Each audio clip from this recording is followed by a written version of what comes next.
Reading John chapter 9 from verse 1.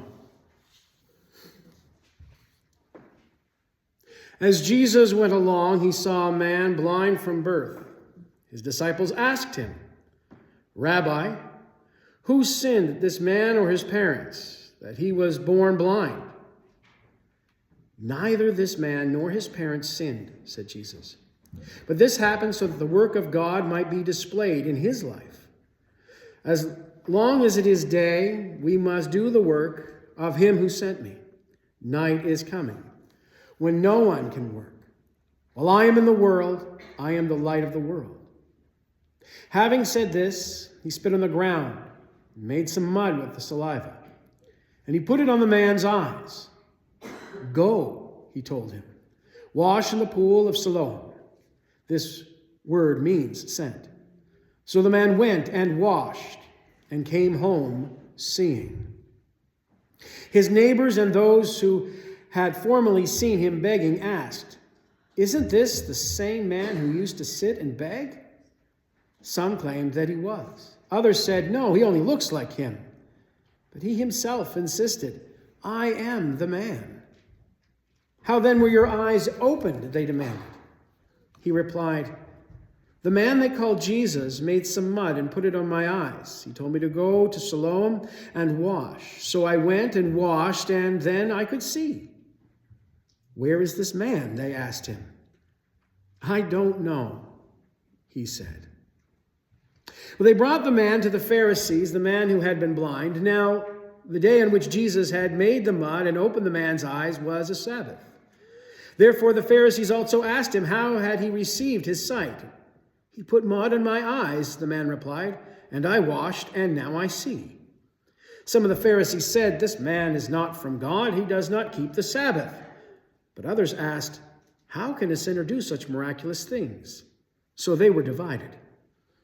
Finally, they turned again to the blind man. "What have you to say about him? It was your eyes he opened." The man replied, "He is a prophet." The Jews still did not believe that he had been blind and had received his sight until they sent for the man's parents. "Is this your son?" they asked. "Is this the one you say was born blind? How is it now that he can see?" "We know that he is our son," the parents answered. "We know that he was born blind. But how he can see now, or who opened his eyes, we don't know. Ask him. He is of age. He will speak for himself." His parents said this because they were afraid of the Jews. For already the Jews had decided that anyone who acknowledged Jesus was the Christ would be put out of the synagogue. That was why his parents said, "He is of age. Ask him." A second time they summoned the man who had been blind. "Give glory to God," they said. "We know this man is a sinner." He replied, "Whether he is a sinner or not, I don't know. One thing I do know, I was blind, but now I see." Then they asked him, "What did he do to you? How did he open your eyes?" He answered him, "I have told you already, and you did not listen. Why do you want to hear it again? Do you want to become his disciples too?" Then they hurled insults at him and said, "You are this fellow's disciple. We are disciples of Moses. We know that God spoke to Moses. But as for this fellow, we don't even know where he comes from." The man answered, "Now that is remarkable. You do not know where he comes from, yet he opened my eyes. We know that God does not listen to sinners. He listens to the godly man who does his will. Nobody has ever heard of opening the eyes of a man born blind. If this man were not from God, he could do nothing." To this they replied, "You were steeped in sin at birth. How dare you lecture us?" And they threw him out. Jesus heard that they had thrown him out. And when they found him, he said, "Do you believe in the Son of Man?" "Who is he, sir?" the man asked. "Tell me so that I may believe in him." Jesus said, "You have now seen him. In fact, he is the one speaking with you." Then the man said, "Lord, I believe." And he worshipped him.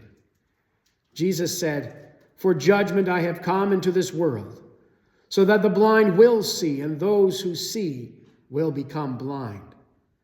Some Pharisees who were with him heard him say this and asked, "What? Are we blind too?" Jesus said, "If you were blind, you would not be guilty of any sin. But now that you claim you can see, your guilt remains." Let us sing God's